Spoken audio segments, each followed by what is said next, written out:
Avant de sanctionner, c'est d'abord apporter des propositions politiques à ceux qui sont dans une situation où ils subissent les effets de la crise. Et ça, c'est vrai à l'échelle régionale comme à l'échelle nationale. C'est les deux à la fois, parce que les gens ils parlent autant d'emploi, de licenciement, de retraite, de santé, de transport, qui là pour le coup sont vraiment dans le champ de compétences des régions.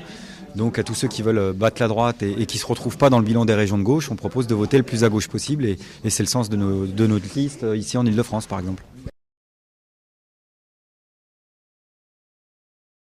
L'idée, c'est d'abord de créer une dynamique dans la campagne, pour prouver qu'on est capable d'occuper un espace politique, éventuellement, et c'est le défi, dépasser les 5% pour espérer avoir des élus au sein du conseil régional, ce qui nous permettrait d'abord d'informer la population de ce qui se trame contre elle dans les institutions régionales, d'essayer d'avoir un maximum de transparence sur l'utilisation de l'argent public actuellement, parce que c'est toujours pas le cas, et puis en même temps être capable de faire avancer un certain nombre de propositions concrètes comme la gratuité des transports collectifs qui est un thème sur lequel on fait une campagne depuis le début dans les gares, dans les métros, etc.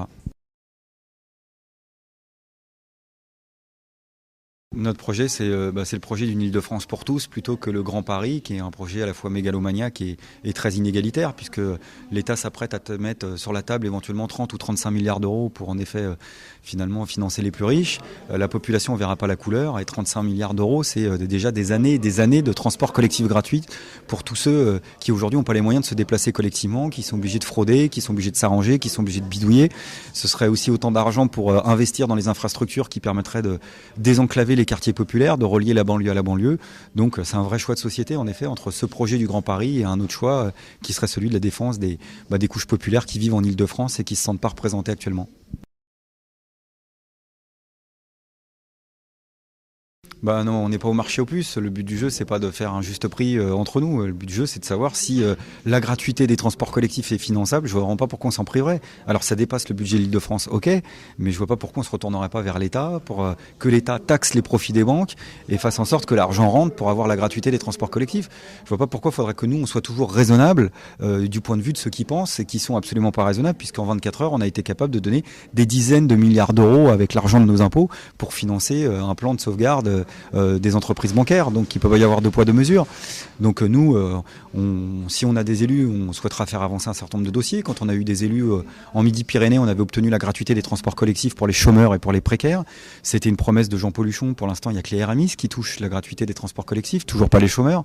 Donc tout ce qu'on pourra gratter, tout ce qu'on pourra grignoter, évidemment, on le grignotera. Mais on part d'abord d'une proposition politique qui est celle de la gratuité et on y tient.